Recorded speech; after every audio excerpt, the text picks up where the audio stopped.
Hello, welcome to biology విద్యా channel. ఈరోజు మనం పియాజే కాగ్నిటివ్ డెవలప్మెంట్లో 4 స్టేజెస్ గురించి తెలుసుకుందాం. పియాజే కాగ్నిటివ్ డెవలప్మెంట్లో first stage sensory motor stage. Sensory అంటే సెన్సస్, జ్ఞానేంద్రియ చాలక దశ అంటారు. దీంట్లో పిల్లవాడు సెన్సస్ని యూజ్ చేసుకొని జ్ఞానం పొందడానికి ట్రై చేస్తూ ఉంటాడు. అంటే చూడటం, టచ్ చేయటం, అంతేకాకుండా శబ్దాలు విని రెస్పాన్స్ చూపించడం, రిఫ్లెక్సెస్ చూపించడం, ఇవన్నీ చేస్తుంటాడు. అలాగే మూవ్మెంట్ కూడా ఈ దశలో చూపిస్తూ ఉంటాడు. దీంట్లో సెన్సెసే టీచర్స్ అని మనం చెప్పొచ్చు. రిఫ్లెక్స్ యాక్షన్స్ అంటే మనం సడన్గా ఏదైనా వస్తువు పడినప్పుడు తుల్లిపడి అటువైపు చూడటం, ఎవరైనా పిలిస్తే అటువైపు చూడటం, ఇవన్నీ సెన్సెస్ యూజ్ చేసి ఆ అబ్బాయి లేదా శిశువు అనేడు జ్ఞానం సంపాదించడానికి చూస్తూ ఉంటాడనమాట. తర్వాత ఇమిటేటివ్ బిహేవియర్ అంటే తల్లిదండ్రులు కానీ చుట్టుపక్కల ఫ్యామిలీ మెంబర్స్ కానీ చూస్తూ వాళ్ళని ఇమిటేట్ చేయడం, ఇది కూడా ఈ దశలో జరుగుతుందన్నమాట. తర్వాత ఆబ్జెక్ట్ పర్మనెన్స్. ఫస్ట్ 12 నెలల్లో ఏమవుతుందంటే ఆబ్జెక్ట్ అంటే వస్తువులు అనేవి శాశ్వతంగా ఉంటాయని ఆ అబ్బాయికి తెలియదు. శిశువు ముందు ఒక వస్తువును పెట్టి తర్వాత మనం దాస్తే ఆ వస్తువు ఇంకా లేదని ముందు అనుకుంటాడు 12 నెలల వరకు. కానీ 12 నెలల తర్వాత మాత్రం ఆ వస్తువు ఉంది, ఎక్కడో ఉందని వెతకడానికి ట్రై చేస్తూ ఉంటాడనమాట. అయితే ఇవి సెన్సరీ మోటార్ స్టేజ్లోని దశలు. ఈ సెన్సరీ మోటార్ స్టేజ్ అనేది 0 to 2 years వరకు ఉంటుంది. స్టేజ్ సెకండ్ వచ్చేసి ప్రీ ఆపరేషనల్ స్టేజ్ అంటారు. పూర్వ ప్రచాలక దశ. ఇది 2 సంవత్సరాల నుంచి 7 సంవత్సరాల వరకు ఉంటుంది. ఈ దశలో పిల్లలకి ఇగో సెంట్రిజం అనేది ఉంటుంది. అహం కేంద్రవాదం అంటే వాళ్ళు ఇంపార్టెంట్ అనుకుంటారు, వాళ్ళ పాయింట్ ఆఫ్ వ్యూలోనే ఆలోచిస్తారు. మిగతా వాళ్ళు కూడా వ్యూస్ ఉంటాయని కానీ వాళ్ళు అనుకోరనమాట. అలాగే పదులుపరుచుకునే భావన లోపం లేదా సెంట్రేషన్ అని అంటారు. అంటే మనం ఏవైనా గింజలు తీసుకొని ఒక బౌల్లో పెట్టామనుకోండి, అప్పుడు తర్వాత ఆ గింజలు తీసుకొని మొత్తం స్ప్రెడ్ చేసాం అనుకోండి, సేమ్ అమౌంట్ సేమ్ అయినా సరే స్ప్రెడ్ చేసినవి ఎక్కువ అనుకుంటారనమాట. దీన్ని పదులుపరుచుకునే భావన లోపం అంటారు. అంటే గిన్నెలో ఉన్నవి పైన స్ప్రెడ్ చేసుకునే అమౌంట్ ఒకటే అయినా స్ప్రెడ్ చేసిన ఎక్కువగా కనిపిస్తాయి కాబట్టి అవే ఎక్కువ అని అనుకుంటారు. తర్వాత ఇర్రివర్సిబిలిటీ అంటే ఇప్పుడు 2 + 5 = 5 అన్నప్పుడు వాళ్ళు అది అవుతుంది, 2 + 3 అన్నప్పుడు 5 అవుతుంది. కానీ మనం 3 + 2 అని మార్చిచ్చామనుకోండి, అది కూడా 5 అవుతుందని వాళ్ళకి తెలియదు అనమాట.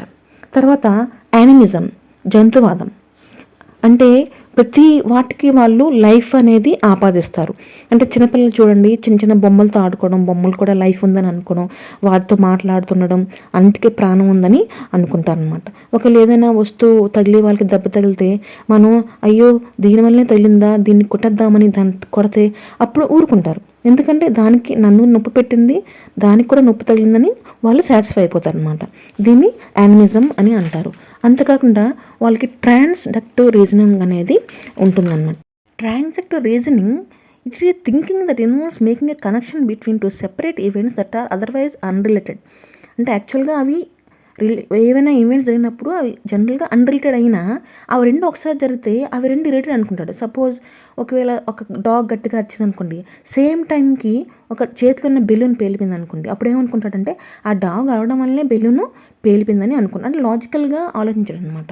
దీన్ని ట్రాన్సాక్టివ్ రీజనింగ్ అనేది అంటారు. ఇప్పుడు థర్డ్ స్టేజ్ చూద్దాం. Third stage concrete operational stage. ఇది 7 to 12 years వరకు ఉంటుందన్నమాట. ఈ స్టేజ్ని లాజికల్ థింకింగ్ అనొచ్చు. ఏమేం జరుగుతుందో కొంచెం శిశువు అర్థం చేసుకోగలడు. అలాగే కాంక్రీట్ ఆపరేషన్స్ అంటే ఇప్పుడు కాంక్రీట్ థింగ్స్ అంటే ఏంటంటే మనం ఏమైతే టచ్ చేయగలమో, మనం చూడగలమో వాటిని కాంక్రీట్ థింగ్స్ అని అంటారు.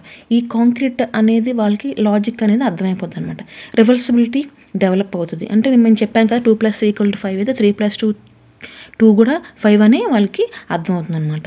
అలాగే దీంట్లో మనం కన్జర్వేషన్, క్లాసిఫికేషన్, సీరియషన్ అనేవి పిల్లలకి డెవలప్ అవుతాయి. క్లాసిఫికేషన్ అంటే కొన్ని థింగ్స్ మనం వచ్చామనుకోండి, కొన్ని బాల్స్ ఇచ్చి కొన్ని స్క్వేర్స్ ఇచ్చామనుకోండి, ఆ బాల్స్ వేరేగా క్లాసిఫై చేసి ఆ స్క్వేర్స్ కూడా వేరేగా క్లాసిఫై చేయగలిగే కెపాసిటీ అనేది డెవలప్ అవుతుంది. అంతేకాకుండా ముందు చూడండి, 2 సమానమైన గ్లాసులు తీసుకొని జ్యూస్ వేసి తర్వాత ఒక గ్లాస్లోని జ్యూస్ పొడవుగా ఉన్న గ్లాసులో వేస్తే అప్పుడు ఏమనుకుంటాడంటే చైల్డ్ వాల్యూమ్ అనేది ఏదైతే పెద్ద గ్లాసులో ఉందో అది ఎక్కువ అనుకుంటాడు. కానీ ఈ కాంక్రీట్ ఆపరేషన్ స్టేజ్ వచ్చేసరికి మనం అది మారినా, సైజు మారినా, వాల్యూమ్ అనేది సేమ్ అనేది అర్థమవుతుందన్నమాట. ఈ స్టేజ్ని later childhood stage or pre gang age అని కూడా అంటారు. ఓకేనా, ఇది కాంక్రీట్ ఆపరేషనల్ స్టేజ్ గురించి. స్టేజ్ వచ్చేసి ఫార్మల్ ఆపరేషనల్ స్టేజ్. దీన్ని అమూర్త నియత ప్రచాలక దశ అంటారు. 12 సంవత్సరాల నుంచి అబవ్ అనమాట. ఈ స్టేజ్లో child develops abstract thinking. Abstract అంటే ఏంటంటే thinking, memory, perception, reasoning, imagination, అంటే మన మైండ్లో ఏవే జరుగుతుందో అవన్నీ ఆ చైల్డ్ అనేది డెవలప్ చేసుకుంటాడు. గ్యాంగ్ ఏజ్ అంటే గ్రూప్గా ఫ్రెండ్స్తో కలిసి గ్యాంగ్గా ఉంటూ ఉంటాడు. అడాల్సెంట్ ఈగోసెంట్రిజం అనేది ఉంటుందన్నమాట వాళ్ళకి ఆ టైంలో. డిడక్టివ్ రీజనింగ్, ఇది మనం చూద్దాం. Age of divergent and convergent thinking అనమాట. అంటే కన్వర్జెంట్ థింకింగ్ అంటే ఒక finding one define solution to A problem. అంటే ఎగ్జాంపుల్స్, మల్టిపుల్ చాయిస్ క్వశ్చన్స్ కానీ, ట్రూ ఆర్ ఫాల్స్ కానీ, అంటే ఒక ఆన్సర్ని కనుక్కోవడానికి టోటల్గా దాని మీద ఫోకస్ చేస్తూ ఉంటాడు అనమాట. డైవర్జెంట్ థింకింగ్ అంటే is the opposite of convergent thinking. Involves మీరు క్రియేటివిటీ, బ్రెయిన్ స్టార్మింగ్ అనమాట. ఇవన్నీ ఈ ఏజ్లోనే డెవలప్ చేస్తూ ఉంటాడనమాట. క్రియేటివ్గా ఆలోచిస్తాడు, సైంటిఫికల్గా ఆలోచిస్తాడు, శాస్త్రీయ వైఖరితో ఉంటాడనమాట ఈ ఏజ్లోని. డిడక్టివ్ రీజనింగ్ అంటే జనరల్ టు స్పెసిఫిక్. జనరల్గా ఏంటంటే ఆల్ డాగ్స్కి టైల్స్ ఉన్నాయనుకోండి, ఇంట్లో గోల్డెన్ రిట్రీవర్ డాగ్ ఉంది అంటే అది డాగ్ కాబట్టి దానికి కూడా టైల్ ఉంటుంది. ఇలానే జనరల్ టు స్పెసిఫిక్గా ఏదైనా తెలుసుకోవడానికి డిడక్టివ్ రీజనింగ్ అని అంటారు. ఇది విధంగా పియాజే 4 స్టేజెస్ని చెప్పారు. మీకు ఇది అర్థమైంది అనుకుంటాను. Thank you for watching. Please like, share and subscribe.